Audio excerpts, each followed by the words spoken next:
சங்கீதம் 57 1-2 வசனங்களை நாம் வாசித்து தேவன் இன்றைக்கு நமக்கு கொடுக்கக்கூடிய வார்த்தைகளை வசனங்களை நாம் பெற்றுக்கொள்ள கர்த்தர் நமக்கு கிருபை செய்ய போகிறார்.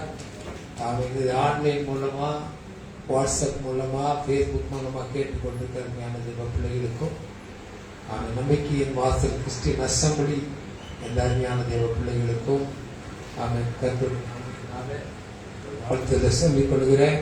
கர்த்தர் நம்மோடு இருந்து இந்த நாளில் நமக்கு ஏற்ற காரியங்களை செய்ய கர்த்தர் நமக்கு உதவி செய்வாராக. சங்கீதம் 57 1-2 வசனங்களை எடுத்துக்கொண்டீங்களா? பக்கம் 704 சங்கீதம் 57 சத்தமா வாசிக்கலாமா? ஆமென். எனக்கு இறங்கும் தேவனே, எனக்கு இறங்கும். உம்மை ஆத்துமா ஆட்டிக் கொள்கிறது. விக்கிரங்கள் கடந்து போகட்டும், செட்டை நிழலிலே வந்தடைவேன். எனக்காக யாவையும் செய்து முடிக்க போகிற தேவனாகிய உன்னதமான தேவனை நோக்கி. ஒரு முறை கூட 2வது வசனம். எனக்காக யாவையும் செய்து முடிக்க போகிற தேவனாகிய உன்னதமான தேவனை நோக்கி விடுவேன். ஹல்லேலூயா. அன்பின் பரலோக பிதாவே, கொடுத்திருக்கிற இந்த வசனத்தை தியானிக்க போகிறோம். எங்களோடு பேசுங்க ஆண்டவரே. அருமையான பிள்ளைகள் வார்த்தையை தேடி ஆண்டவரே ஆவலோடு வந்திருக்கிறாங்க. தகப்பனே, ஏற்ற வார்த்தைகளை இந்த காலவேளையில நம்முடைய பிள்ளைகளுக்கு நீர் கொடுப்பீராக. நம்முடைய நடக்க எங்களுக்கு உதவி செய்வீராக. Thine is your kingdom, Lord. Thine is your glory. Thine is your mighty power. Lord Jesus, we give you all the glory to you, Lord. Let your name be glorified. We pray and praise in the name of Jesus. இயேசுவின் நாமத்துக்கு துதி செலுத்தி ஜெபிக்கிறோம். ஜெபம் கேளு பரலோக பிதாவே. ஆமென். ஹல்லேலூயா. ஹல்லேலூயா. எனக்காக யாவையும் செய்து முடிக்க போகிற தேவனாகிய உன்னதமான தேவனை நோக்கி கூப்பிடுகிறேன். ஹல்லேலூயா. ஹல்லேலூயா. ஹல்லேலூயா. ஹல்லேலூயா. கூப்பிட்டா வருவாரா? ஆமென். வருவார். கூப்பிட்டா வருவாரா? வருவார். கூப்பிட்டு பார்த்திருக்கீங்களா? கூப்பிட்டு பார்த்திருக்கீங்களா? ஆமென். கூப்பிட்டு பார்த்திருக்கீங்களா? ஆமென். வந்திருக்காரா? வந்துட்டாரா இல்லையா? எத்தனை தடவை இல்ல, எத்தனை தடவை, எத்தனை காரியங்கள்ல கர்த்தர் நம்ம கூப்பிடும் போது இல்ல, நமக்கு அறியாம நம்ம நினைச்சு பார்க்க இல்ல, நாகமான் நினைச்சு பார்க்கிறா, என்னை தொட்டு எண்ணெய் பூசி என்னை முன்னால நிறுத்தி எனக்காக ஜெபம் பண்ணி எனக்கு சுகம் கொடுப்பார் சொல்லி யார் நினைச்சா? நாகமான் நினைச்சா. ஆனா எலிசா என்ன செய்தாரு? முகத்தை கூட நான் பார்க்கல, முகத்தை கூட நான் பார்க்கல. ஆனா என் வார்த்தையை கேட்டு நீ செய்வாயானால் நீ சுகப்படுவாய் என்று சொல்லி நாகமானுக்கு என்ன சொன்னாரு? யோர்தான்ல போய் 7 முறை நீ முங்கி இருந்து போ, சுகமாவாய் என்று சொன்னா. நாகமானுக்கு அது எரிச்சலை உண்டாக்கிற்று, அது கோபத்தை உண்டாக்கிற்று, அது செயல்படுத்துவதற்கு அவனுக்கு விருப்பமில்லாத சூழ்நிலை உண்டாக்கிற்று. ஆனாலும் இரக்கமுள்ள தேவன், தம்முடைய வார்த்தையை ஒரு நாளும் தப்ப விடாத தேவன், தம்முடைய வார்த்தையின் மகிமையை வெளிப்படுத்தி அதை உபயோகிக்கிறவர்களுக்கு அந்த வல்லமை விளங்க பண்ணுகிற தேவன் என்ன செய்தாரு? ஒரு சாதாரண ஒரு ஊழியக்காரனை கொண்டு செய்தாரு. அவர் என்ன செய்ய சொன்னார்? அவங்ககிட்ட இல்ல 100 பவுன் நகையை கொண்டு கொடுன்னு சொன்னாரா? வெள்ளியை கொண்டு கொடுன்னு சொன்னாரா? எதை கொண்டு கொடுன்னு சொன்னாரு? இல்ல, ஒன்னும் கொடுக்கல. ஒன்னு என்ன சொல்ற, நீ போய் யோர்தான்ல 7 முறை முங்குன்னு தானே சொன்னாரு. அது எவ்வளவு செய்ய வேண்டிய காரியம் இல்லையா? இன்னைக்கு ஆண்டவர் நம்மகிட்ட என்ன கேட்கிறாரு? தங்கத்தை கேட்கவில்லை, வைரத்தை கேட்கவில்லை, உள்ளத்தை கேட்டாரையா. ஆஸ்தியை கேட்கவில்லை, அந்தஸ்த கேட்கவில்லை, உள்ளத்தை கேட்டாரையா. நான் தேடி போகவில்லை, என்னை தேடி வந்தாரையா. நான் தேடி போகவில்லை, என்னை தேடி வந்தாரையா. எந்தன் இயேசுவே, எந்தன் இயேசுவே, எந்தன் இயேசுவே, எந்தன் இயேசுவே. எதை கேட்கல? தங்கத்தை கேட்கல, வைரத்தை கேட்கல, வைடூரியத்தை கேட்கல, ஒன்னை கேட்கல. எதை கேட்கிறாரு? உள்ளத்தை கேட்டாரு இல்ல, அப்ப நாகமானுடைய உள்ளத்தை ஆண்டவர் பார்க்கிறாரு. எப்படி பார்க்கிறாரு? ஒரு கைதியாய் பிடிக்கப்பட்ட ஒரு சிறுபெண் ஒரு சுவிசேஷம் சொன்னதுனால என்ன சொல்றாங்க, எங்க தேசத்துக்கு போ, எங்க கிட்ட ஒரு தேவன் இருக்கிறார், எங்கிட்ட ஒரு தீர்க்கதரிசி இருக்கிறார், அவர் தேவனுடைய வார்த்தை சொல்லுவார், அவர் உன்னை சுகப்படுத்துவார், அவர் உன்னை குணப்படுத்துவார். நீ எங்க போனீங்கன்னா 100% விடுதலை. நீ அவரை தேடி போனீங்கன்னா 100% விடுதலை. நீ அவரை கூப்பிட்டீங்கன்னா 100% விடுதலை. அல்லேலூயா. நாம் வேண்டிக் கொள்வதற்கும் நினைப்பதற்கும் மேலான காரியம் எங்க இருக்கு? பிலிப்பியர் 3 எங்க இருக்கு? வாசிங்களா. நாம் வேண்டிக் கொள்வதற்கும் நினைப்பதற்கும் மேலான காரியங்களை நமக்கு செய்கிற தேவனுக்கு ஸ்தோத்திரம். அல்லேலூயா. என்ன சொன்னா, நம்ம வேண்டிக் கொள்வது இல்லை, நம்ம நினைக்கிறதுக்கும் மேலான காரியங்களை நமக்கு செய்கிற தேவனை தான் நம்ம நினைச்சிருவோம், தெய்வமாய் கொண்டிருக்கிறோம். அல்லேலூயா. இந்த சங்கீதம் சொல்றது என்ன சொல்லுது? எனக்காக எல்லாவற்றையும் செய்து முடிக்கிற என் தேவன் உன்னதமான தேவனை நோக்கி நான் கூப்பிடுகிறேன். அல்லேலூயா. நம்முடைய வாழ்க்கையில இன்னைக்கு நமக்கு வேண்டிய ஒரு காரியம் தேவை அப்படின்னா என்ன செய்யணுமா? தேவனை நோக்கி நம்ம கூப்பிடணுமா? யாரை கூப்பிடணும்? இயேசுவை நோக்கி கூப்பிடணுமா? அல்லேலூயா. செய்யறோமா? நம்ம இதான் முத பார்க்கணும். செய்யறோமா? ஒரு வியாதி வந்துச்சுன்னா, ஒரு நோய் வந்துச்சுன்னா உடனே மருந்து மாத்திரை தேடுறோம், டாக்டரை தேடுறோம், இதெல்லாம் செய்யறோமே தவிர, ஆண்டவரே இந்த வியாதி எதனால வந்தது, இந்த நோய் எதனால வந்தது ஆண்டவரே, இதை நான் அறிந்து இதற்கான வழிகளை நான் கற்றுக்கொள்ள விரும்புகிறேன், எனக்கு நீங்க உதவி செய்யுங்க அப்படின்னு ஆண்டவர்கிட்ட கேட்டா, இல்ல இந்த பெண் நாகமானுக்கு சொன்னது போல தேவன் நமக்கு தம்முடைய பரிசுத்த ஆவியானவரை இன்னைக்கு அனுப்பி கொடுக்கிறார்ல. இந்த ஆவியானவர் நிச்சயமா நமக்கு என்ன செய்வார்? உணர்வுள்ள இருதயத்தை கொடுப்பார். அவருடைய பாவத்தை 38 வருஷம் இல்லையா, 38 வருஷம் அந்த அந்த குளத்துக்கால் பெத்தஸ்தா குளத்துல படிச்சிருக்கான். 38 வருஷம், 1-2 வருஷம் இல்ல, 30 years, 38 long years, 38 வருஷம் நீளமான ஆண்டுகள் படுத்திருக்கிறான். இல்ல, ஆண்டவர் ஒரு நாள் அவனை தேடி வர்றாரு, அவன்கிட்ட கேட்கிறாரு, நீ சுகமாக வேண்டும் என்று விரும்புறியா? அப்படிங்கும் போது அவருடைய வார்த்தை என்ன இருக்கு? ஆண்டவரே, என் மனதுக்குள்ள அந்த விருப்பம் இருக்கு. ஏன்னா ஆண்டவர் எதை பார்க்கிறாருன்னா, அவருடைய எண்ணத்தை சிந்தத்தை பார்க்க எனக்கு விருப்பமா இருக்கு ஆண்டவரே. ஆனா என்னை கொண்டு அந்த குளத்துக்குள்ள இறக்குவதற்கு ஒரு ஆள் இல்லை. அல்லேலூயா. ஒரு ஆள் இல்லை. இன்னைக்கு நம்ம அப்படித்தானே நிறைய நினைக்கிறோம். நிறைய நேரம் பாருங்க, நிறைய சோதனைகள், வேதனைகள், வியாதிகள் வரும்போது எனக்கு உதவி செய்ய யாராவது இருக்காங்களா? எனக்கு இருக்கு. நீ காலையில நான் நினைச்சுப்பேன், காலையில தூக்கம் வரல, கொஞ்ச நேரம் ரொம்ப கஷ்டம், ஆனா ரொம்ப பாரப்பட்டுச்சு எனக்கு காலையில. அப்போ அப்படி ஆண்டவரே, வாழ்க்கை இப்படியே ஓடிட்டு இருக்கு ஆண்டவரே. மனைவியை கொடுத்தீங்க, மகளை கொடுத்தீங்க, மகளுக்கு ஒரு சுகம் வேணும், பல வேணும், எங்களை கவனிக்கிறதுக்குள்ள சக்தி அவளுக்கு இல்லையே. எனக்கு இன்னொரு நல்ல ஒரு மகனை கொடுத்துருந்தீங்கன்னா அவன் என்ன கவனிச்சிருப்பான் அந்த ஆண்டவரை சொல்லி காலையில் சேர மனதுக்குள்ள ஒரே ஒரே ரொம்ப அங்கலாயும். அப்படி செஞ்சிருந்தா ஒருவேளை எங்க காலத்துக்கு பிறகு கூட மகளை கூட கவனிச்சிருப்பானே. ஏன் ஆண்டவரை எங்களை இப்படி விட்டீங்க, ஏன் ஆண்டவரை எங்களுக்கு இப்படி செய்தீங்க அப்படி சொல்லும் போதுதான் அப்படியே ஒரு சமாதானம் இறங்கி வருது. என்ன சொல்றாரு? நீ என்னை நோக்கி கூப்பிடு. நிறுத்தி வச்சிருக்காரு, நீ என்னை நோக்கி கூப்பிடு, நீ என்ன மாத்திரம் பாரு. உன்னை பண்ண, உன்னை உண்டாக்குனவன் நான், உன்னை இந்த உலகத்துல வச்சிருக்கவன் நான், இன்னும் உன்னை உயிரோட வச்சிருக்கவன் நான், உனக்கு மனைவியை கொடுத்தவன் நான், உனக்கு மகளை கொடுத்தவன் நான், உனக்கு எல்லாவற்றையும் கொடுத்து இந்த நாள் வரைக்கும் உன்னை காப்பாற்றி வழி நடத்துகிற தேவன் நான் தானே. என்னைத்தானே நீ பார்க்கணும். அல்லேலூயா.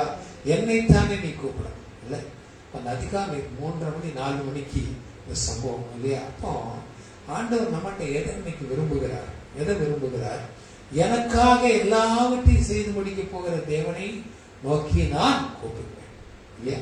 கூப்பிடும் போதுதான் கர்த்தர் நமக்கு கிட்ட வருவாரு இல்லையா? பரிதேவனுடைய கதை நமக்கு தெரியும். எல்லாரும் நடந்து போறாங்க, எல்லாரும் அவர் பின்னால போறாங்க. எனக்கு அந்த பதவி கிடைக்குமா, எனக்கு இது கிடைக்குமா, எல்லாம் போறாங்க. அவன் கேள்விதான் பண்றான், கண்ணு தெரியாது, கேள்விதான் பண்றான். என்ன கேள்விப்படுகிறான்? இயேசு இந்த வழியில கடந்து போகிறார், இயேசு இந்த பாதையில போகிறார் தான் அவன் கேட்கிறான். வேற ஒண்ணும் இல்லை. கேட்ட உடனே என்ன செய்யறான்?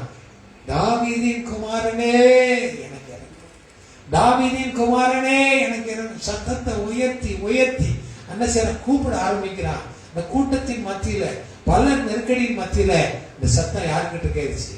இந்த சத்தம் யாருக்கு கேட்டுச்சு? இந்த சத்தம் யாருக்கு கேட்டுச்சு? இன்னைக்கு நினைக்கலாம், பல விதமான காரியங்களை இழுப்புண்டு போயிருக்கிறோமே, என் சத்தம் ஆண்டவர் கேட்குமா? என் சத்தம் கேட்குமா? என் சத்தம் கேட்குமா? யோசனை பண்ணிருக்கீங்களா? கேட்குமா? ஆண்டவர் சொல்ற மத்திய 6 சொல்றாரு, நீயும் என்கிட்ட பேசும்போது, நீ என்னை நோக்கி கூப்பிடும் போது என்ன செய்யணும்? உன் அறை வீட்டுக்குள்ள போய் பூட்டிக்கிட்டு அந்தரங்கத்தில் இருக்கிற பரலோக பிதாவை நோக்கி நீ கூப்பிடு. அல்லேலூயா. செய்யணுமா? மற்றவங்க முன்னால நம்முடைய அங்கராய்க்கு என்ன பிரயோஜனம்? உனக்கு நல்லா வேணும்னு யாரா இருந்தாலும் நான் சொல்லுவாங்க, இன்னும் வேணும் உனக்கு நல்லா ஆளு, இப்படிதான் சொல்லுவாங்க. யாரும் சிம்பதிப்பட மாட்டாங்க. ஏன்னா மனுஷனுடைய ஆவி அது அப்படிதான் சொல்லுவோம். ஆனா தேவனுக்கு முன்பாகவே கண்ணீரை விட்டு ஆண்டவரே என்று சொல்லி கூப்பிடும் போது என்ன செய்வார்? நிச்சயமா அந்நாளின் ஜபத்தை கேட்ட தேவன், எஸ்தரின் ஜபத்தை கேட்ட தேவன் நம்முடைய ஜபத்தையும் அவர் கேட்பார். அல்லேலூயா. 3-4 சம்பவம் மாத்திரம் வேதத்தில் சொல்லி நான் கடந்து போக விரும்புகிறேன் இல்லையா. அவர் வந்து நமக்கு செய்த காரியங்கள் என்னங்கிறத மாத்திரம் நம்ம படிக்கலாம் இல்லையா. முதலாவது நீங்க வாசி, ஏசாயா 36 அதிகாரத்தினுடைய 17வது வசனம் வாசித்து பார்க்கலாமா? ஏசாயா 36 அதனுடைய 17வது வசனம். நான் வந்து உங்களை தானியமும் திராட்சை தோட்டமும் உள்ள தேசமும் அப்பமும் திராட்சை ரசமும் உள்ள தேசமாகிய உங்கள் தேசத்துக்கு ஒப்பான தேசத்துக்கு அழைத்து கொண்டு போகும் அளவும் அவனவன் தன் தன் திராட்சை செடியின் கனியையும் தன் தன் அத்திமரத்தின் கனியையும் புசித்து அவனவன் தன் தன் கிணற்றின் தண்ணீரையும் குடியுங்கள். நான் வந்து உங்களுக்கு தானியமும் திராட்சை தோட்டமும் உள்ள தேசமும் அப்பமும் திராட்சை ரசமாகிய தேசத்துக்கு ஒப்பான தேசத்துக்கு உங்களை கொண்டு செல்லும் வரைக்கும் என்ன சொல்றாரு? உங்களுக்கு கொடுத்த ஆசீர்வாதத்தை நீங்க அனுபவிங்க இல்லையா. நிறைய பேர் நான் பார்த்திருக்கேன், நிறைய காசு வச்சிருப்பாங்க, நிறைய காசு வசதி வாய்ப்பெல்லாம் இருக்கும். ஆனா நிச்சய மாட்டாங்க, அனுபவிக்க மாட்டாங்க. அவங்களுக்கு தேவையான காரியத்தை அதை கூட அவங்க செய்ய மாட்டாங்க. ஒரு மெடிக்கல்ல போய் நல்ல ஒரு மெடிக்கல் அதை கூட செய்ய மாட்டாங்க. ஒரு நல்ல ஆகாரம் அதை கூட செய்ய மாட்டாங்க. நடந்தே போவாங்க. ஒரு வாகனத்தை, ஒரு கால் டாக்ஸி எடுத்து போகாம செய்ய மாட்டாங்க இல்ல. இப்படிப்பட்ட ஜனங்கள் மத்தியில தான் ஆண்டவர் சொல்றாரு, நன்மையும் கிருபையும் உன்னை தொடரும் அப்படின்னு நான் சொன்னேன்ல. நன்மையும் கிருபையும் உன் வாழ்க்கையில் நான் கொடுத்திருக்கேன்ல. நீ நடாத திராட்சை தோட்டத்தை உனக்கு கொடுக்கிறேன்ல, நீ நடாத நன்மையை உனக்கு கொடுக்கிறேன்ல, நீ எதிர்பார்க்காத ஆசீர்வாதத்தை உனக்கு கொடுக்கிறேன்ல. எதுக்காக? இதை நீ அனுபவிக்க வேண்டும். எதுக்காக அனுபவிக்கணும்? வரப்போகிற நித்திய ராஜ்யம். அந்த ராஜ்யம், இந்த ராஜ்யத்துக்கு மேலான ஒரு ராஜ்யத்துல இதை போல காரியங்களை நான் உனக்கு கொடுக்க ஆயத்தமா இருக்கிறேன். நீ என்ன செய்யணும்?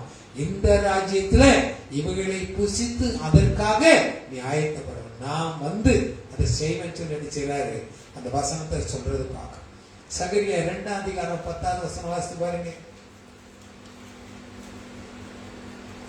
சகரியா 2:10 சீக்கிரமா. சீயோன் குமாரத்தியே, சீயோன் குமாரத்தியே, கெம்பீரித்து பாடு. இதோ நான் வந்து உன் நடுவிலே வாசமாயிருப்பேன். அல்லேலூயா. எத்தனை விசுவாசிக்கிறீங்க? எத்தனை நம்புறீங்க? தேவனுடைய வார்த்தை என்ன சொல்லுது? எங்கே 2 பேர் 3 பேர் என் நாமத்தினால கூடுவீர்களோ அவர் மத்தியில இருப்பேன் அப்படி சொல்லி ஸ்ட்ராங்கான ஒரு வார்த்தை நமக்கு கொடுத்திருக்கும் போது, இப்ப நம்ம கூடி வந்திருக்க ஒரு 10-20 பேர் 15 கூடி வந்திருக்க நேரத்துல இயேசு நம்ம மத்தியில் இருப்பாரா இல்லையா? கொஞ்சம் யோசனை பண்ணி, இருப்பாரா இல்லையா? அப்படின்னா சங்கீதம் 16:8 தாவீது சொல்றான், கர்த்தரை எப்பொழுதும் எனக்கு முன்பாக நிறுத்தியுள்ளே, அவருடைய வலது பாசத்தில் இருக்கிறபடினால் நான் அசைக்கப்படுவதில்லை என்று சொன்ன வார்த்தையின்படி இன்றைக்கு அவரை முகமுகமாய் நாம் பார்க்கும்படி, முகமாக தரிசிக்கும்படி, அவருடைய வல்லமையை உணர்ந்து கொள்ளும்படி, அவருடைய வார்த்தை நமக்கு கடந்து வரும்படியாக தேவன் நம்மத்தில் இருக்கிறார். என்ன இருக்கிறோம்? அது தேவனுடைய வார்த்தை இல்ல. யோவான் 14 அதிகாரம் வாசித்து பார்த்தீங்கன்னா, நான் போவது உங்களுக்கு நலமாயிருக்கும், நான் போய் தேற்றரவாளனாகிய பரிசுத்த ஆவியானவரை உங்களுக்கு நான் அனுப்புவேன். அவர் என்றென்றைக்கும் உங்களோடு வாசம் பண்ணி சொல்றாரு. என்றென்றைக்கும் உங்களோடு வாசம் பண்ணி. அப்ப நம்ம நினைக்கணும், நம்ம ஜெபம் பண்ண போறோம், பாட்டு பாட போறோம், பைபிள் வாசிக்க போறோம், ஆராதனைக்குள்ள போகிறோம், 3-4 பேர் கூடி ஜெபம் பண்றோம்னா அவர் எங்கள் மத்தியிலே இருக்கிறார். அல்லேலூயா. அவர் எங்கள் நடுவில் இருக்கிறார். அந்த உணர்வு நமக்கு வேணும். ஏனோ தானும் வேண்டாங்க. அப்படி ஒரு வாழ்க்கை இனி வேண்டாம். இவ்வளவு நாள் நம்ம செஞ்சது போதும், இனி அப்படியெல்லாம் வேண்டாம். இனி பரலோகமே என் சொந்தமே. எப்படியாவது பரலோக ராஜ்யத்துக்கு நாங்க போனோம். அழிவுள்ள நரகத்துக்கு போக கூடாது. அழியாத அக்கினி, புழு, பூச்சி, அந்த பாம்பெல்லாம் இருக்கிற இடத்துக்கு நாங்க போகவே கூடாது. உண்மை, இது சத்தியம். அதனால எங்க போனோம்? பரலோகமே என் சொந்தமே, அங்கதான் நாங்க போனோம். அப்படின்னா விசுவாசம், நம்பிக்கை, அன்பு, தேவன் நம்மத்திலே உலாவுகிறார், நம்மோட அசைவாடுகிறார் என்கிற ஒரு பயபக்தி நமக்கு வேணும் இல்லையா? ஒரு அன்பு வேணும், ஒரு நேசம் வேணும், ஒரு பாசம் வேணும். அவரை நான் தரிசிக்கிறேன், அல்லேலூயா, அவர் என்னோடு இருக்கிறது நான் உணர்கிறேன், இப்படிங்கிற ஒரு உன்னதமான அனுபவம் ஒரு கிறிஸ்தவர்களாகிய நமக்கு, ஒரு ஆவிக்குரிய சபையில தேவனை தொழுகிற நமக்கு நிச்சயமாக இருக்கணும். இல்லைன்னா அது பாரம்பரிய சபையில போய் கல்லறைக்கு மேல நின்று நீங்க ராபோஜனம் வாங்குவீங்க, மரத்தடியிலிருந்து பல காரியங்களை பேசுவீங்க, ஆராதனை நடக்கும், இதுக்கு எந்த சம்பந்தமும் இல்லாம இருக்கும். அல்லேலூயா. நம்ம ஆராதனைக்கு வருகிற நாம் உண்மையாய் தேவனை நேசிக்கணும். அவர் நம்மச்சில் இருக்கிறார் என்பதை நம்ம உணர்ந்து செயல்படணும் இல்லையா? அதுக்கு சங்கீதம் சொல்லுது, அந்த வார்த்தை சொல்லு, சகரியா 2:10 சொல்றாரு, சீயோன் குமாரத்தியை கெம்பீரித்து பாடு, இதோ நான் வந்து உன் நடுவிலே வாசம். பாடும்போது என்ன நடக்குது? பாடும்போது நடக்குது இல்லையா? ராகம் பார்க்காதீங்க, தாளம் பார்க்காதீங்க, வாயை திறந்து பாடுங்க. அல்லேலூயா. சத்தமா பாடுங்க. சத்தமா பாடும்போது சத்ரு ஓடுவான். சத்தத்தை அடக்கும்போது உங்க நாவை கட்டுவான், உங்க தொண்டையை கட்டுவான், உங்க சிந்தையை கட்டுவான். தேவன் கொடுக்கிற நன்மைகளை நாம் பெற்றுக்கொள்ளாதபடி நம்ம கட்டுப்படுத்துவான், கண்ட்ரோல் பண்ணுவான்.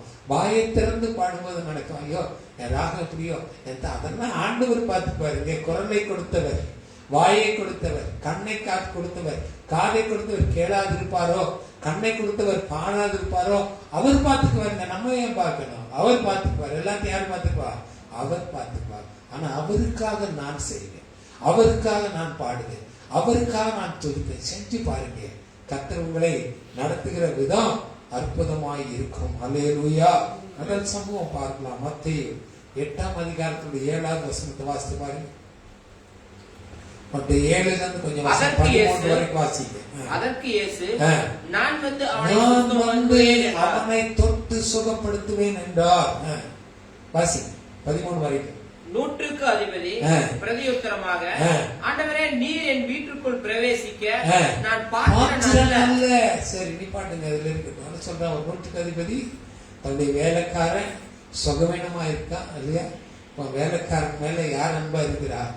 யார் அன்பா இருக்கிறார்? ஏன் ஆண்டவர் இந்த காரியத்தை செய்தார்? கொஞ்சம் யோசனை பண்ணி பாருங்க. அன்பு செலுத்துகிற ஒரு அதிபதி இல்ல. பொதுவா அதிபதிகள் எப்படி இருப்பாங்க? முரட்டு சுபாவம் உள்ளவனா இருப்பாங்க. ஆனா அந்த 100க்கு அதிபதி எப்படி இருக்கிறான்? தன்னுடைய வேலைக்காரன் ஒருத்தன் சுகவீனம் ஆயிட்டானே, இவன் சுகமா இருக்கணுமே, இவன் சுகத்தை விரும்புகிற ஒரு 100க்கு அதிபதி நேரம் எங்க போறான்? இயேசுகிட்ட நேரம் போயிட்டு என்ன சொல்றான்? என்னுடைய சர்வெண்ட் ஒருத்தர் சுகவீனமா இருக்கிறான், இவனை நீர் என்ன செய்யணும்? சுகப்படுத்தணும். உம்மால முடியும், நான் விசுவாசிக்கிறேன். அல்லேலூயா. யாருக்காக பரிந்து பேச வந்திருக்கான்? தன்னுடைய வேலைக்காரனுக்காக பரிந்து பேசி வந்ததை பார்க்கிறார் ஆண்டவர். நான் வந்து நீங்க சுகப்படுத்தணும் அப்படின்னு சொல்லி ஆண்டவர்கிட்ட கேட்கிறேன். கர்த்தருடைய வார்த்தை என்ன சொல்லுது? நான் வந்து அவனை சுகப்படுத்துவேன். அல்லேலூயா. இப்ப எத்தனை பேருக்கு இல்ல ஆண்டவர் எங்க வீட்டுக்கு வரான்னு என்னெல்லாம் ரெடி பண்ணுவோம் இல்ல? ஒரு சினிமா வந்து பழைய காலத்து நீங்க பாத்தீங்களா என்னமோ தெரியாது, பாமா விஜயன் ஒரு சினிமா. ஒரு நடிகை ஒரு அபார்ட்மெண்ட்டுக்குள்ள வந்துட்டாங்கன்னா அவளை வர வைக்கிறது பெரிய பாடுகள், இதெல்லாம் செஞ்சு பெரிய டிராமாலாம் பண்ணுவாங்க. இயேசு உங்க வீட்டுக்கு வருகிறாருன்னு சொல்லி இந்த இயேசுவே உங்கள்கிட்ட பேசினா நீங்க என்ன சொல்லி? வராதிங்க இயேசுவை சொல்லுவோமா? வராதிங்கன்னு சொல்லுவோமா? முதலாவது நம்ம டிவியை ஆஃப் பண்ணுவோம் இல்ல, அடுத்து வேண்டாத காரியத்தெல்லாம் ஒழுங்கு பண்ணுவோம். ஆண்டவர் விரும்புகிறார் உங்க இருதயத்துல, உன் சரீரத்துல நீ அதை செய்கிறார். வீட்டுல நீ எதை செய்ய விரும்புகிறியோ அதை உன் சரீரத்துல செய். இந்த சரீரம் தேவனாகிய கர்த்தர் வாசம் பண்ணுகிற ஆலயமாயிருக்கிறது. இல்லையா? இதெல்லாம் உணரணும், இதெல்லாம் நம்ம புரிஞ்சுக்கணும். நம்ம நினைப்போம் இது என்ன இப்படிப்பட்ட சரீரம், ஆனா இதற்குள்ளதான் யார் வாசமா இருக்கிறா? ஆண்டவராகிய தேவன் வாசமாயிருக்கிற தேவனுடைய வாசஸ்தலமாயிருக்கிறது. அல்லேலூயா. அவருடைய வாசஸ்தலத்தில் அவர் வாசமா இல்லாதபடி வேற யார் வாசமாயிருப்பாங்க? உங்க வீட்டுக்குள்ள போறதுக்கு எப்படி போவீங்க? வீட்டுக்கு போய் கதவை தட்டிட்டு காலிங் பண்ணலாம் அடிச்சுட்டு போவீங்களா? எப்படி உங்க சொந்த வீட்டுக்கு எப்படி போவீங்க? மடார்னு கதவை தட்டு மடார்னு உள்ளுக்கு போவீங்க. ஆனா உங்க விருந்துக்கு நானே உங்க வீட்டுக்கு வரேன்னு வைங்க, அப்படி மடார்னு தான் சடார்னு உங்க வீட்டுக்குள்ள வர முடியுமா? நான் வந்து முதலாவது போன் பண்ணி உங்க வீட்டுக்கு வரலாமா, இருக்கிறீங்களா, உங்க வீட்டுக்கு ஜோம் பண்ண வரேன் வரலாமா, ஒரு பர்மிஷன் போட்டு உங்க வீட்டுக்கிட்ட வந்து கதவை தட்டி காலிங் பெல் அடிச்சு ஐயா இருக்கிறீங்களா அம்மா இருக்கிறீங்களான்னு கேட்டுட்டு தான் நான் உள்ள வரேன். அது போலதான் நம்முடைய சரீரம் தேவன் வாசம் செய்கிற ஆலயமா இருக்கிறபடினால் இது அவருக்கு சொந்தமானது. ஆனா இதுக்குள்ள வேற ஒருத்தன் காலிங் பெல் அடிச்சுட்டு வர்றதுக்கு நம்ம நினைச்ச கூடாது, ஒப்பு கொடுக்கவே கூடாது. கர்த்தரை விரும்பும். என்ன செய்யலாம்? ஆண்டவரை என் வீட்டுக்கு வருவதற்கு நான் தகுதியற்றவன். அல்லேலூயா. இது என்ன செய்யறது? தன்னை தாழ்த்துகிறது. பேதுரு 5 என்ன சொல்றாரு?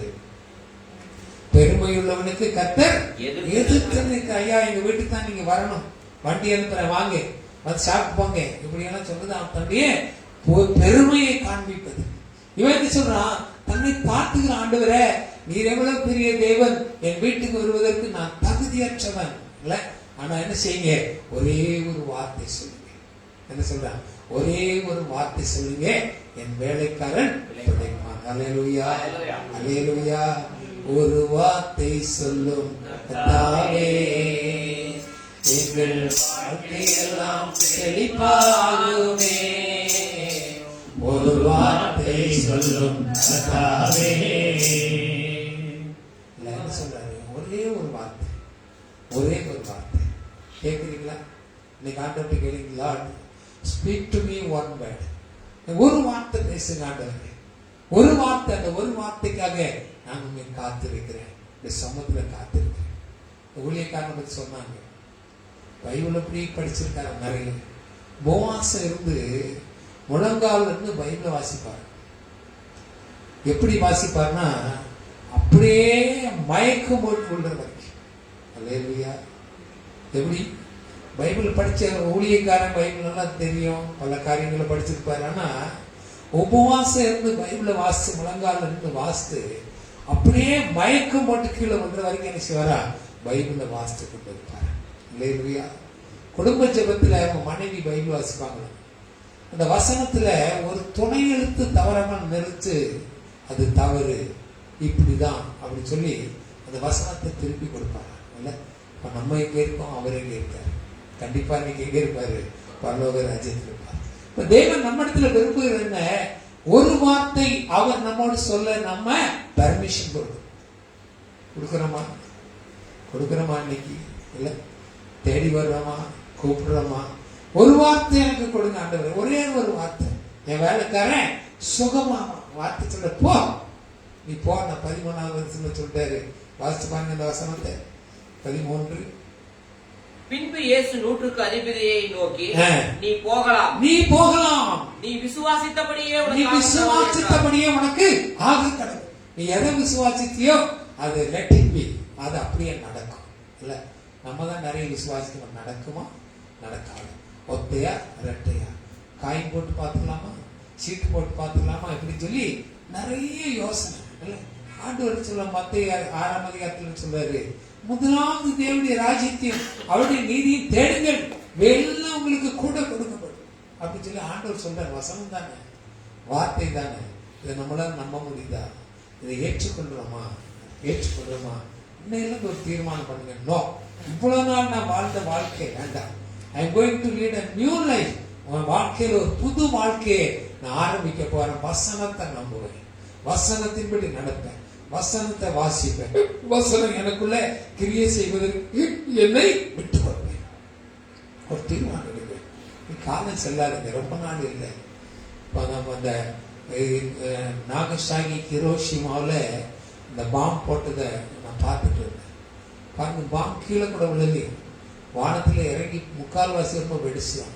அந்த வெடிச்சு சிதறினதுல கிலோமீட்டர் கணக்கு, மைல் கணக்கில் இருக்கிற கட்டடங்கள் எல்லாம் சுக்குன்னு ஒரு மாத்திரம் இல்ல, அவருடைய ஆஃப்டர் விளைவு எத்தனையோ வருஷங்கள் ஆயிடுச்சு. இப்போ 46 48 போத்தாங்க நினைக்கிறேன்.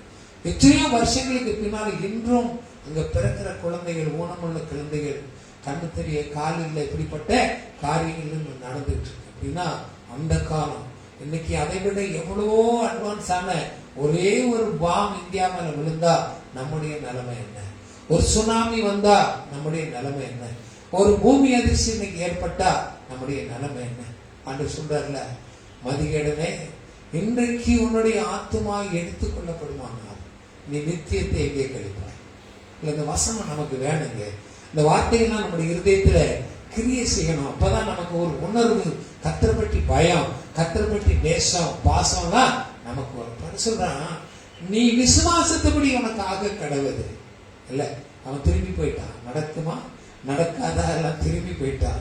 நான் நம்புறேன், நான் விசுவாசிக்கிறேன், நீர் கர்த்தர், உடைய வார்த்தை உண்மை உள்ளது, சத்தியம் உள்ளது, நான் விசுவாசிக்கிறேன். திரும்பி போயிட்டான். பாதி வழி போகும்போது நடக்குது. அவன் வீட்டுல இருந்து ஆட்கள் வர்றாங்க. ஆட்கள் வந்து சந்தோஷமான ஒரு செய்தி சொன்னாங்க, ஐயா உன் வேலைக்காரன் படைச்சிட்டாங்க, உன் வேலைக்காரன் படைச்சிட்டான், உன் ஆத்மா படைச்சிச்சு, உன் ஆத்மா ரசிக்கப்பட்டுச்சு, நீ பரலோகத்துல உன் பெயர் எழுதப்பட்டுச்சு, ஜீவ புஸ்தகத்துல உன் பெயர் இருக்கு. எவ்வளவு சந்தோஷம், எவ்வளவு மகிழ்ச்சி. எந்த டைம்ல எந்த நேரத்துல இயேசுடைய வாய் திறந்த வார்த்தை சொல்லுதோ அதே நேரத்தில் அவன் சொந்தமானான்னு சொல்லி அவங்க சொல்றாங்க இல்லையா? ஆண்டவர் நினைச்சார், கூப்பிடும் போது நம்முடைய விசுவாசத்துக்கு ஏற்றபடியான கிரியைகளை அவர் செய்கிறத நம்ம அங்க பார்க்கிறோம் இல்ல. விசுவாசித்தாயானால் நீ தேவனுடைய மகிமை காண்பாய். இதுல ஒரு காரியம் என்ன இருக்குன்னா, நோ ஃபெய்த் நோ பவர். அவ்வளவுதான், simple. No faith no power இல்ல. வார்த்தையை மனசுல வச்சிருக்கீங்க. நோ ஃபெய்த் நோ பவர் அப்படின்னா, ஃபெய்த் இல்லைன்னா ஆண்டவருக்கு எந்த பவர் எதிர்பார்க்காதீங்க இல்ல. இல்ல ஏதாவது செய்வார், இல்ல பாதி செய்வார், பாதி நாம அதெல்லாம் எதிர்பார்க்காதீங்க. நோ ஃபெய்த் நோ பவர், அவ்வளவுதான். ஒரு சிம்பிள். ஃபெய்த் இருந்தா பவர் உண்டு, ஃபெய்த் இல்லைன்னா பவர் இல்லை. சுவிட்ச் போட்டா கரண்ட் வரும், சுவிட்ச் போடலன்னா அது எரியாது இல்லை. சுவிட்ச் எங்க இருக்குன்னு தெரியலன்னா எரியாது. சுவிட்சை தேடி பார்த்து சுவிட்ச் போட்டா கரண்ட் வெளிச்சம் நம்ம வீட்டுக்கு வரும். Hallelujah. No faith no power. விசுவாசிக்கிறான் அந்த நூற்றுக்கு விசுவாசிக்க புறஜாதியா இருக்கலாம், ஒரு வேலை விசுவாசிக்கிறான். இயேசு கிட்ட நான் சொல்லிட்டேன், அவர் வார்த்தை சொன்னதுனால என் வேலைக்காரன் பிழைத்திருப்பான், நான் திரும்ப போகிறேன், சமாதானத்தோட திருப்பார். இன்றைக்கு ஒரு முடிவு பண்ணுங்க, சமாதானத்தோட இந்த இடத்த விட்டு நம்ம போகணும், சந்தோஷத்தோட உங்க வீட்டுக்கு போகணும், மகிழ்ச்சி நிறைந்த வாழ்க்கையில நாங்க இருக்கணும். ஏன்னா ஆண்டவர் சொல்லிட்டார், தேவன் சொல்லிட்டார், நீங்க இந்த உலகத்துல இருக்கும்போது திராட்சை ரசம் கனிகளை சாப்பிடுங்க, அவன் கிணத்துல உள்ள தண்ணீரை குடி. ஆண்டவர் நமக்கு ஆசீர்வாதத்தை கொடுத்திருக்க. நான் சந்தோஷமாய் சமாதானமாய் போய் அதை நான் செய்வேன்னு சொல்லி என்ன செய்யணும், நம்ம செயல்படணும். இன்னொரு வசனம் கூட வாசித்து பாருங்களேன். மார்க் 4ஆம் அதிகாரம் 36வது வசனம் வாசித்து பாருங்க. 36 to 39. மார்க் 4ஆம் அதிகாரம் 36 to 39. அவர்கள் ஜனங்களை அனுப்பிவிட்டு அவர் படவில் இருந்தபடியே அவரை கொண்டு போனார்கள். வேற படவுகளும் அவரோட கூட இருந்தது. அப்பொழுது பலத்த சுழல் காற்று உண்டாகி படவு நிரம்பத்தக்கதாக அலைகள் அதன் மேல் மோதிற்று. கப்பலின் பின்னணியில் அவர் தலையினை வைத்து நித்திரையாயிருந்தார். அவர்கள் அவரை எழுப்பி, போதகரே, நாங்கள் மடிந்து போகிறது உமக்கு கவலை இல்லையா என்றார்கள். அவர் எழுந்து காற்றை அதட்டி கடலை பார்த்து, இறையாதே, அமைதலா இரு என்றார். அப்பொழுது காற்று நின்று போய் மிகுந்த அமைதல் உண்டாயிற்று. அமைதல் இல்லாம அலைப்பாயும் வருது இருக்கா? மைண்ட் டென்ஷனாவே இருக்கு. மைண்ட்ல ஒரு சமாதானம் இல்லை, ஒரு நிம்மதி இல்லை, இருதயத்துல ஒரு நிம்மதி இல்லை. அப்படி டென்ஷனாவே இருக்கு, எப்ப பாரு டென்ஷனாவே இருக்கு. எனக்கு ஒரு அமைதி இல்லை, என் இருதயத்துல ஒரு அமைதி இல்லை, என் வாழ்க்கையில் ஒரு அமைதி இல்லை, என் குடும்பத்துல ஒரு அமைதி இல்லை. அல்லேலூயா, அல்லேலூயா. வந்திருக்கீங்களா? அப்படி இருக்கிறீங்களா? அப்படி ஒரு நிலைமையில இருக்கிறீங்களா? இந்த வசனம் சொல்லுது, என்ன சொல்லுது? இயேசு கிறிஸ்து அந்த படகுல இருக்கார். இந்த படகுல யார் இருக்கா? இயேசு இருக்கிறார். ஆனா என்ன நடக்குது? பயங்கர கொந்தளிப்பு, பயங்கர காற்று அடிக்குது. யார் இருக்கா? இயேசு கூட இருக்கிறார். அல்லேலூயா. அப்படின்னா என்ன அர்த்தம்? நம்முடைய வாழ்க்கையில இயேசு நம்ம கூட இருந்தா நமக்கு ஒண்ணுமே நடக்காதுன்னு நினைக்க கூடாது இல்லையா? உலகத்துல உங்களுக்கு உபத்திரம் உண்டு, ஆனாலும் 16 யோவான் 16 கடைசி வசனம், உலகத்துல உங்களுக்கு உபத்திரம் உண்டு ஆனாலும் உலகத்தை நான் ஜெயித்தது போல நீங்களும் ஜெயம் எடுப்பீங்க. அல்லேலூயா. நான் உன்னை விட்டு விலகுவதும் இல்லை, நான் உன்னை ஒருபோதும் கைவிடுவதில்லை என்று சொன்ன தேவன், உங்களை திக்கற்றவல்ல விடவே மாட்டேன்னு சொன்ன தேவன், அவர் நம்மோடு இருக்கிறார். அலைகள் வரும், அல்ல கொந்தளிப்பு வரும், கோபம் வரும், எல்லாம் வரும், பசி வரும், பட்டினி வரும், எல்லாம் வரும். யாருக்கா யாருக்கா அறிவாரதுராக்கபா யாருக்கா? நான் உன்னை விட்டு விலகுவதும் இல்லை, நான் உன்னை கைவிடுவதும் இல்லை என்று சொன்ன தேவன் நம்மோடு இருக்கிறார். அல்லேலூயா. விசுவாசிக்கணுங்க, இதை நம்பணும். இதை நம்ம ஏற்றுக்கொள்ளும் போதுதான் கர்த்தருடைய வார்த்தை நமக்கு சகாயமா இருக்கும், நமக்கு சமாதானமா இருக்கும், நமக்கு அமைதலா இருக்கும். அல்லேலூயா. அலைபாயும் நேரத்துல, உள்ளம் அலைபாயும் நேரத்துல, ஒரு கொந்தளிக்கிற நேரத்துல, ஒரு சமாதானத்தை எழுந்து தவிக்கிற நேரத்துல, ஏசப்பா என் கூட இருக்கிறீங்கல்ல, என் கூட இருக்கிறீங்க சொல்லி பாருங்களேன். இந்த வார்த்தையை நீங்க சொல்லி பாருங்க. எல்லாம் அலை மோதி கண்டிருக்கிற நேரத்துல, இயேசுவே நீர் என் கூட இருக்கிறீங்கல்ல, என் உள்ளத்துல நீங்க இருக்கிறீங்கல்ல, என் ஆலயம், என் சரீரம் ஆலயமா இருக்கிற ஆண்டவரே, இதில் நீர் வாசமா இருக்கிறீரே, நீர் என்னோடு இருக்கிறீரே ஆண்டவரே, நீர் என் கூட இருக்கும் போது அலை அடித்தால் என்ன, புயல் அடித்தால் என்ன, இவையெல்லாம் அடங்கி போகும். அல்லேலூயா. இது நம்முடைய வாழ்க்கையில நமக்கு ஒரு அமைதலை கொடுக்கிற தேவன். அல்லேலூயா. வாழ்க்கையை அலைவாயும் போது, சிந்தை கெட்டு சீரழியும் போது, இருதயம் கொந்தளித்து கொண்டிருக்கிற நேரத்துல இயேசுவேன்னு கூப்பிடுங்க. எனக்காக எல்லாவற்றையும் செய்து முடிக்கிற என் தேவனாகிய கர்த்தரை நோக்கி நான் கூப்பிடுவேன். அல்லேலூயா. கொந்தளிக்கிற ஆள எல்லா நேரத்திலும் இயேசுவே சொல்லி ஒரு வார்த்தை நம்ம கூப்பிட்டு மதிச்சுவாரு. கூப்பிடு நீ குறைகள் எல்லாம் நிறைவாக்குவா, கூப்பிடு நீ பதில் கொடுப்பா, குறைகள் எல்லாம் நிறைவாக்குவா, உண்மையாக தேடுவோரே உள்ளத்தில் வந்திடுவா, உண்மையாக தேடுவோரே உள்ளத்தில் வந்திடுவா. கொண்டாடுவோம் கொண்டாடுவோம், கவலைகள் மறந்து நாம் பாடுவோம். கொண்டாடுவோம் கொண்டாடுவோம், கவலைகள் மறந்து நாம் பாடுவோம். அடுத்து யோவான் 6ஆம் அதிகாரம் 16 to 20 வாசித்து பார்க்கலாமா? யோவான் 6:16-20 வரைக்கும். சாயங்காலம் ஆன போது அவருடைய சீசர்கள் கடற்கரைக்கு போய் படவிலே ஏறி கடலின் அக்கறையில் உள்ள கப்பர்நகூமுக்கு நேராய் போனார்கள். அப்பொழுது இருட்டாய் இருந்தது. இயேசுவும் அவர்களிடத்தில் வராதிருந்தார். பெருங்காற்று அடித்தபடியினால் கடல் கொந்தளித்தது. அவர்கள் ஏறக்குறைய 3-4 மைல் தூரம் தண்டு வலித்து போன பொழுது இயேசு கடலின் மேல் நடந்து. சில நேரம் நமக்கு ஒரு சந்தேகம் வரும். என்ன சூழ்நிலைகளை நம்ம பார்க்கும்போது, என்னை கைவிட்டாரா, என்னை கைவிட்டாரா, என் கூட இல்லையா, என்னை கைவிட்டாரா, இயேசு காணலையே, இயேசுவை காண முடியலையே, வாழ்க்கையில இவ்வளவு தூரம் அலை அடிக்குது, இவ்வளவு தூரம் கொந்தளிப்பா இருக்குது, இவ்வளவு தூரம் பாடுகள் போத்திரவங்க வாழ்க்கையில இருக்கிறே, இயேசு இல்லையா? இதுவன் கேட்கிறான், ஆண்டவரே நீங்க எங்க கூட இருந்தா இதெல்லாம் எங்களுக்கு ஏன் நேர்ந்தது என்ன கேட்கிறா? நீர் எங்களோடு இருந்தால் நாங்க ஏன் அடிமைப்படணும்? நீர் எங்களோடு இருந்தால் இந்த தோல்வியை நாங்க ஏன் சந்திக்கணும்? நீர் எங்களோடு இருந்தா நாங்க ஏன் பயப்படணும்? இதெல்லாம் கிதியோன் கேட்கிறான். இன்னைக்கு நம்ம வாழ்க்கையில கூட நம்ம கேட்கிறோம்ல, அநேக நேரத்தில் ஆண்டவரே என்னை விட்டுட்டீங்களாப்பா, நான் பாவி தானே, நான் மனுஷன் தானே, என்னை கைவிட்டுட்டீங்களா ஆண்டவரே, இல்லையா ஆண்டவரேன்னு சொல்லி கேட்கிறோம். இல்ல, ஆண்டவர் ஒருபோதும் நம்மை கைவிடுகிற தேவன் அல்ல. அல்லேலூயா. என்ன செய்கிறார்? தம்முடைய பிள்ளைகளுக்கு வருகிற துன்பத்தை, தம்முடைய பிள்ளைகளுக்கு வருகிற கஷ்டத்தை அவர் கவனியாம இருக்கிற தேவன் அல்ல. ஏனென்றால் நம்ம ரோமர் 8ஆம் அதிகாரத்தில் ஆண்டவர் வசனம் கொடுக்கிறார். அப்பா பிதாவே என்று அழைக்கும்படியான புத்திர சுவிகாரத்தின் ஆவியை நமக்கு கொடுத்திருக்கிறார். அல்லேலூயா. யோவான் 1:12 சொல்றாரு, அவருடைய நாமத்தின் மேல் விசுவாசம் உள்ளவர்களாகி அவருடைய நாமத்தை ஏற்றுக்கொண்டு எத்தனை பேர் அவர்களை அவருடைய பிள்ளைகளாகும்படி அதிகாரத்தை கொடுக்கிறார். அல்லேலூயா. நம்ம பிள்ளைய ஸ்கூலுக்கு அனுப்பிட்டு 5 மணிக்கு மகன் வீட்டுக்கு வரணும், மகா வீட்டுக்கு வரணும், 5:30 ஆச்சு காணும். உங்க மனசு எப்படி இருக்கும்? உங்க மனசு எப்படி இருக்கும்? ஜோயில காணும், 5 மணிக்கு ஜோயில காணும். என்னாச்சு? ராணி என்ன படபடன்னு படிச்சது, எங்க போய் தொலைஞ்சானோ இந்த பாவி 6 மணி ஆச்சு காணும், 7 மணி ஆச்சு காணும். என்ன பண்ணுவீங்க? ஓடு, ஸ்கூட்டர் எடுத்துட்டு அங்க ஓடு, கார் எடுத்து இங்க ஓடு, எங்க போனா ஃப்ரெண்ட்ஸ் வீட்டுல கேடு. நம்ம தேடுறோம்ல, நம்ம தேடுறோம்ல. நம்ம அப்பா நம்மளை தேடி வர மாட்டாரா? நம்ம அப்பா நம்மளை தேடி வர மாட்டாரா? கொஞ்சம் சிந்தையை ஓடிவிட்டு பாருங்க.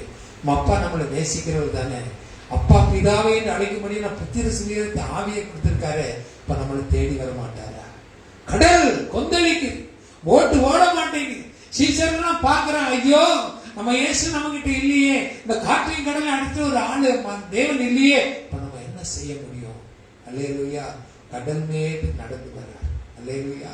எங்க வர்றாரு? போட்டையும் பார்க்கல, ஏரோப்ளேனையும் பார்க்கல, கப்பலையும் பார்க்கல, கடல் மேல் நடந்து வந்து என்ன செய்யறாரு? நம்மை விடுவிக்கிற தேவனாயிருக்கிறார். என்ன செய்யறாரு? நம்ம அழைத்த தேவன் உண்மை உள்ள தேவன் இல்லையா? நடுக்கடலில் தத்தளிப்பு மத்தியில நம்மை பார்க்கிற தேவன், நம்மால முடியாத காரியத்தை செய்கிற தேவன். அல்லேலூயா. அதைத்தான் விசுவாசிக்கணும். என்னால முடியல, என் குடும்பத்தால முடியல, எங்க அப்பா அம்மால முடியல, என் பிள்ளைகளால முடியல, ஆனா அதை செய்கிற தேவனை நான் விசுவாசிக்கிறேன், நான் நம்புகிறேன். அவர் என் கூட இருக்கிறார், என்னை விட்டு விலகாதவருடைய தேவன். அல்லேலூயா. அல்லேலூயா. நம்பணும், நம்ம விசுவாசிக்கணும். அதுதான் ஆண்டவர் சொல்றாரு, நோ ஃபெய்த் நோ பவர். அவ்வளவு. No faith no Jesus. சிம்பிளா, நோ ஃபெய்த் நோ ஜீசஸ். வேற யாரையா வச்சுக்கலாம், வேற கடவுள்களை வச்சுக்கலாம், ஆனா யாரும் இல்லை. விசுவாசத்துலதான் நீதிமான் பிழைப்பான். விசுவாசத்துலதான் நம்ம நிலை நிற்க முடியும். விசுவாசம் இல்லாதபடி நம்மளால எதுவுமே செய்ய முடியாது. அல்லேலூயா. பட்டியலிடுறார் எபிரேயர் 11 விசுவாசத்தினால் இவங்கெல்லாம் என்னென்ன செஞ்சாங்கன்னு பட்டியலிடுறாங்க. நம்ம பேர் அங்க வேண்டாமா? நம்ம பேர் அங்க வேண்டாமா? கொஞ்சம் யோசனை பண்ணி பாருங்க, கொஞ்சம் சிந்தித்து பாருங்க. நம்ம செயல்பட வேண்டிய நேரத்துல கர்த்தர் நம்மை கொண்டு வைத்திருக்கிறார். அல்லேலூயா. யோவான் 2:8 ஒரு வசனம் இருக்குது, வாசிங்க. அவர்களை நோக்கி, நீங்கள் இப்பொழுது மொண்டு பந்து விசாரிப்புக்காரரிடத்தில் கொண்டு போங்கள் என்றார். அவர்கள் கொண்டு போனார்கள். அந்த திராட்சரசம் எங்கே இருந்து வந்ததென்று தண்ணீரை மொண்ட வேலைக்காரருக்கு தெரிந்ததே என்று பந்து விசாரிப்புக்காரனுக்கு தெரியாததினால். அல்லேலூயா. அல்லேலூயா. நல்ல ஒரு கல்யாணம் நடத்திட்டு இருக்கிறீங்க இல்ல, ஒரு 1000 பேர் வந்துட்டாங்க, நீங்க எஸ்டிமேட் போட்டது 800 பேருக்கு. ஆகாரம் கம்மியாச்சு, யார்கிட்ட போவீங்க? யார்கிட்ட போவீங்க? கேட்டரிங், யார்கிட்ட கேட்டரிங் கொடுத்தோமோ அவன்கிட்ட போய் நினைச்சுவோம், அப்பா இன்னொரு 200 சாப்பாடு எப்படியாவது வேணுமே, நீங்க தான் ஒழுங்கு பண்ணிடுறியா, எப்படியாவது பண்ண அப்படிமா. இல்ல, எங்க ஊர்லாம் பண்ணுவாங்க, சாம்பார் பத்தலன்னா திடீர் சாம்பாரை உண்டாக்குவாங்க. இல்ல, உப்பு ஜாஸ்தி ஆயிடுச்சுன்னா பிளாஸ்டிக் பேப்பர் போட்டு உப்பு உறிஞ்சிடுவாங்க. கல்யாண வீடுகள்லாம் நடக்கும், சர்வசாதாரணமா நடக்கிற காரியம். இப்போ இங்கே என்ன நடக்குது?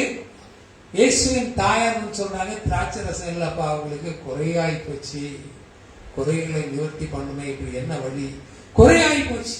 இயேசுகிட்ட சொல்றாங்க, ஏன்னா அந்த அம்மாவுக்கு தெரியும் இவன் ஒரு நாள் அற்புதம் செய்வான். இல்லையா? இவன் ஒரு நாள் அற்புதம் செய்வான். ஏன்னா இந்த கற்பத்தை சுமந்த அந்த கற்பம் சொல்லுது, இது மனுஷனால் உண்டானதல்ல, இது தேவனால் உண்டானது, இது தேவனுடைய குமாரன், இவரால் செய்ய முடியாத அற்புதங்கள் அதிசயங்களோ ஒன்றுமே இல்லை, நான் விசுவாசிக்கிறேன் சொல்றாங்க. போய் இல்ல, ஆண்டவர் சொல்றாரு, கொஞ்சம் வெயிட் பண்ணுமான்னு சொல்லிட்டு பந்தி விசாரிப்புக்காரனை கூப்பிடல. ஏப்பா திராட்சை ரசம் கம்மியாயிடுச்சாம்ல, இவ்வளவு கூட்டம் வரணும் தெரியாதா, இதெல்லாம் ஏற்பாடு பண்ணி வைக்கலாம்னு சொல்லல. இல்ல கடையில கிடைக்குமா, வாங்கலாமா சொல்லல. என்ன செய்தாரு? முன்னால பாக்குறாரு, ஒரு 6 கற்சாடி விற்குது. இல்ல, இந்த 6 கற்சாடி எதுக்காக வைக்கிறாங்க? யூதர்களுடைய முறையின் படி நம்ம முஸ்லீம் சகோதரர்கள் பண்றாங்க. அவங்க தொழுகைக்கு போறதுக்கு நம்மள மாதிரி தூசியெல்லாம் தூக்கிட்டு உள்ளுக்கு வர்றது இல்லை. என்ன செய்யறாங்க? கைகள் கால்கள்லாம் உள்ள கழுவிட்டு போய் தொழுக போறாங்க. இல்ல, அப்படிப்பட்ட ஒரு சாடி இல்ல. இதுல யார் தண்ணி ஊத்துவாங்க? அங்க இருக்கிற வேலைக்காரங்க தான் அதை பார்ப்பாங்க, வேற யாரும் அதை பார்க்க மாட்டாங்க. இல்லையா? அந்த வேலைக்காரங்களை பார்த்து சொல்றாரு, இந்த ஜாதியில தண்ணி நிரப்புங்க, தண்ணி கம்மியா இருக்கு, தண்ணியை நிரப்புங்க. வேற ஒண்ணும் சொல்லல. பந்தி விசாரிப்புக்காரன் போய் சொன்னீங்கன்னா எதுக்கு அங்க தண்ணி ஊற்றணும், அது இருக்க தண்ணி போதும் அப்படின்னு சொல்லி பந்தி விசாரிப்புக்காரன் சொல்லுதான் நம்ம சொந்தக்காரங்க சொல்லுவாங்க. ஏன் அங்க போற நம்பிக்கை மாதிரி எங்க எதுக்கு அங்க 4 பேர் வச்சுட்டு நீ அடிச்சுட்டு எதுக்கு அங்க போற, நீ எதுக்கு போற, சொந்தக்காரன் சொல்லுவான்.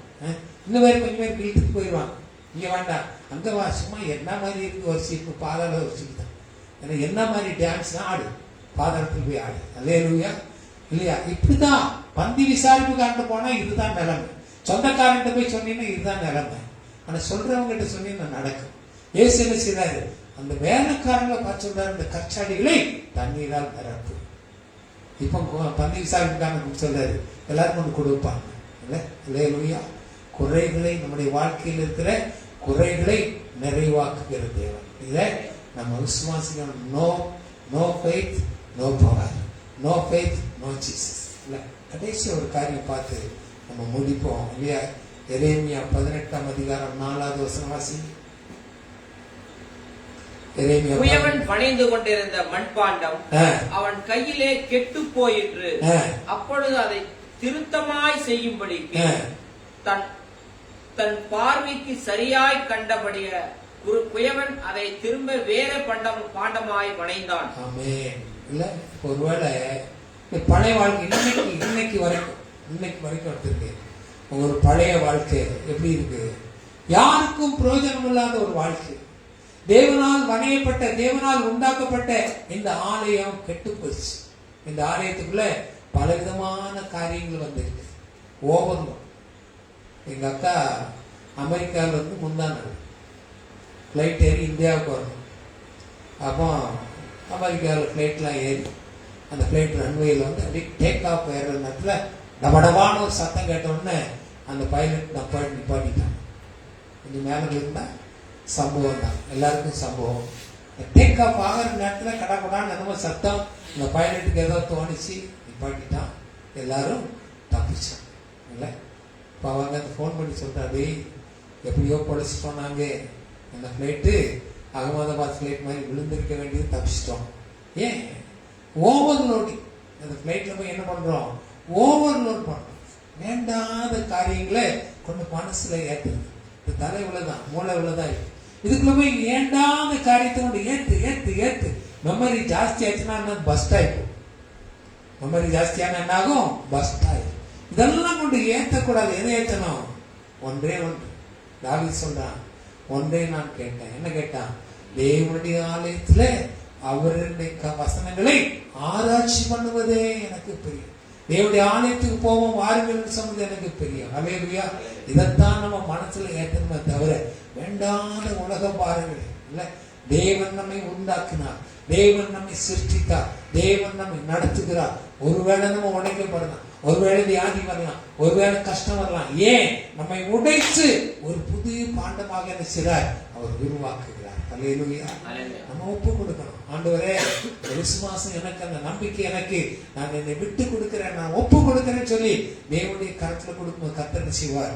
அருமையான ஒரு பாத்திரமாக அவர் மாறிவார். ஏசாயா ஒரு வசனம் வாசலாம். 2 பேதுரு 3ஆம் அதிகாரம் 4வது வசனம் வாசிங்க. 2 பேதுரு 3:4. அவர் வருவார் என்று சொல்லுகிற வாக்குத்தத்தம் எங்கே? பிதாக்கள் நித்திரை அடைந்த பின்பு சகலமும் சிருஷ்டிக்கப்பட்ட பின் தோற்றம் முதல் இருந்த விதமாய் இருக்கிறதே என்று சொல்லுவார்கள். எங்கப்பா அவங்க ஆண்டவரே? எங்க ஆண்டவர் பாத்தியா? இங்க ஒரு கல்லுல உட்கார்ந்து இருக்கார், அங்க ஒரு கல்லுல உட்கார்ந்து இருக்கார், அந்த மலை மேல உட்கார்ந்து இருக்கார், இந்த மலை மேல உட்கார்ந்து இருக்கார். எங்கப்பா அவங்க ஆண்டவரே? எங்கப்பா ஆண்டவர்? எங்க ஆண்டவர்? சொல்லுங்க, எங்க ஆண்டவர்? உங்க ஆண்டவர் எங்கே? Where is your God? காட்டு, உங்க கடவுளை காட்டு, நான் நம்புறேன். அப்படிதான் நம்மகிட்ட கேட்கிறாங்க, நம்மகிட்ட தானே கேட்கிறாங்க. கடவுள் எங்கே சொல்லு, நான் நம்புறேன். எங்க அந்த கடவுள்? எங்க அந்த கடவுள்? இல்லை, நம்ம தான் வெளிப்படுத்திக்கணும். எப்படி வெளிப்படுத்திக்கணும்? நம்மை உடைத்து, நம்மை உருவாக்கி, அவருக்கு பிரயோஜனமான ஒரு பாத்திரமாய் நம்மை வணைந்து கொள்ளும் போது நாமே நடமாடும் ஒரு இயேசுவாக மாறும். என்ன சொல்றாரு? நான் பரிசுத்தராய் இருக்கிறது போல நீங்களும் பரிசுத்தராயிருங்கள். நான் என் பிதாவினிடத்தில் போகிறேன் என்பதை விசுவாசிக்கிறவன் நான் செய்ததையும் அதை காட்டி மேலான காரியங்களும் அவன் செய்வான். அல்லேலூயா. அதிகாரத்தை ஆண்டவர் கொடுத்திருக்கிறார், கிருபையை கொடுத்திருக்கிறார், வல்லமையை கொடுத்திருக்கிறார். இதெல்லாம் நம்ம செய்யணும். தேவனுடைய வார்த்தை வசனங்களின் படி பயன்படுத்தி தேவனை வெளிப்படுத்தும்படி கர்த்தர் விரும்புகிறார். அல்லேலூயா. பிசாசு பிடிச்சவன் போய் ஒரு பேயை விரட்ட முடியாது. பிசாசு பிடிச்சவன் போய் ஒரு நோயை சுகமாக்க முடியாது. ஆனா யார் செய்ய முடியும்? நம்மளால முடியும். அல்லேலூயா. நமக்குள்ள இருக்கிற இயேசு அந்த பேயை விரட்டுவார். நமக்குள்ள இருக்கிற இயேசு வியாதிஸ்தருக்கு சுகம் கொடுக்கிறார். நமக்குள்ள இயேசு அநேகருக்கு அமைதியை கொடுக்கிறார். நமக்குள்ள இயேசு அநேகருக்கு சமாதானத்தை கொடுக்கிறார். நமக்குள்ள இயேசு அநேகரை ஆசீர்வதிக்கிறார். நமக்குள்ள இருக்கிற இயேசு அநேகரை பரலோகத்துக்கு கொண்டு சேர்க்கிறார். அல்லேலூயா, அல்லேலூயா. இப்ப நம்ம கூப்பிடலாமா? கூப்பிடு நீ பதில் கொடுப்பார், குறைகளெல்லாம் நிறைவாக்குவார். கூப்பிடு நீ பதில் கொடுப்பார், குறைகளெல்லாம் நிறைவாக்குவார். உண்மையாக தேடுவோரின் உள்ளத்தில் வந்திடுவார். உண்மையாக தேடுவோரின் உள்ளத்தில் வந்திடுவார். கொண்டாடுவோம், கொண்டாடுவோம், கவலைகள் மறந்து நாம் பாடுவோம். கொண்டாடுவோம், கொண்டாடுவோம், கவலைகள் மறந்து நாம் பாடுவோம். இயேசு ராஜா வந்திருக்கிறார், எல்லோரும் கொண்டாடுவோம். கைதட்டி நாம் பாடுவோம்.